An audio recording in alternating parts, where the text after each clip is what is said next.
ധനം ബിസിനസ് പൾസിലേക്ക് സ്വാഗതം.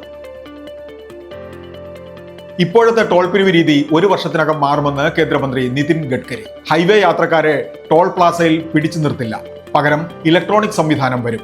വണ്ടിയിലുള്ള ഫാസ്ടാഗിൽ നിന്ന് ഓട്ടോമാറ്റിക് സ്കാനിംഗ് വഴി നേരിട്ട് ടോൾ നിരക്ക് ഈടാക്കും. ഡോളർ രൂപ വിനിമയ നിരക്ക് 90 രൂപ 42 പൈസയിൽ. രൂപ ദുർബലപ്പെടുന്നത് കണ്ട് സഹിച്ചു നിൽക്കാനാണ് റിസർവ് ബാങ്കിന്റെ പുറപ്പാട്. ഡോളറിൽ നിക്ഷേപം ഇങ്ങോട്ട് വരുന്നില്ല, വ്യാപാര കമ്മി കൂടുന്നു തുടങ്ങി പലതും രൂപയ്ക്ക് എതിരായതുകൊണ്ട് കരുതൽ ശേഖരം ഇറക്കുന്നത് അർത്ഥശൂന്യമെന്ന് വിലയിരുത്തൽ.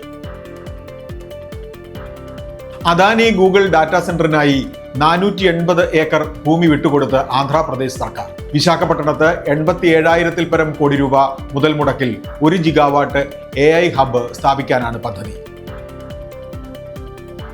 കൊച്ചി വിമാനത്താവളത്തിൽ വലഞ്ഞ് യാത്രക്കാർ. ഇൻഡിഗോയുടെ 40ഓളം സർവീസുകൾ ഒന്നുകിൽ വൈകി അല്ലെങ്കിൽ ക്യാൻസലായി. രാജ്യത്താകെ റദ്ദായത് 200-ൽ പരം സർവീസുകളാണ്. യാത്രക്കാർ ഫ്ലൈറ്റ് സ്റ്റാറ്റസ് പരിശോധിക്കണമെന്ന് അധികൃതർ. റിസർവ് ബാങ്കിന്റെ ധനനയ പ്രഖ്യാപനം നാളെ. പലിശ നിരക്ക് മാറ്റാനിടയില്ല. സാധാരണക്കാരെ സംബന്ധിച്ച് EMI കുറയില്ല.